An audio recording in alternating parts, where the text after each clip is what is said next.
Dean stood in the doorway, breathing like someone who had outrun his own heartbeat. Rainwater dripped from his hair, down his nose, onto the dusty floor of the hut. Mork didn't rise. She simply looked at him the way only someone who has survived too much can look. A look that said, "You brought something back with you." Mean, sitting beside the small fire, tightened her grip on her shawl. She knew fear. But the fear in Dean's eyes tonight wasn't ordinary. It wasn't the forest's whisper. It was the silence after something chooses you. Mork finally spoke, voice low, steady. "Tell me where your mind shattered, boy." Dean swallowed. He tried to speak. The words tangled. Then broke free. "There's someone out there," he whispered. "He followed me. I didn't see him but I felt him.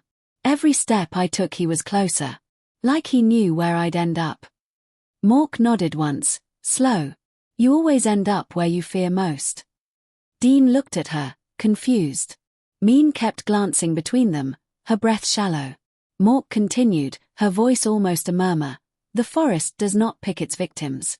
Men do." Dean shivered. Not because of her words but because they sounded too true. "The steps they weren't animal," he whispered. And the trees were quiet. Like they were listening. Mork's eyes sharpened. For a second, pain flickered behind the mold, deep, unhealed.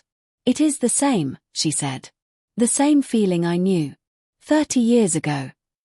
Mean's head snapped toward her mother. "Mama, you never told me. I did not want you to carry ghosts that are not yours," Mork said. Then something clicked softly outside. A footstep. A twig bending. Not heavy. Not clumsy. Human. Dean stepped back. Mean gasped. Mork did not move. When she finally spoke, it was the sound of steel being honed. "Remember this, both of you. When danger comes to your door, the first thing it tests is your heart. If the heart breaks, the body follows." Another step outside. This time closer. Dean's hands shook.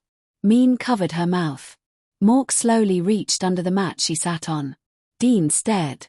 Mean stared. Mork's hand emerged holding a small, wrapped bundle. She unwrapped it. Inside was a knife, old, rusted, but sharpened lovingly, repeatedly, for years. Dean's breath hitched. "Mork, you have a weapon." She didn't look at him. "This blade belonged to someone who wanted me dead."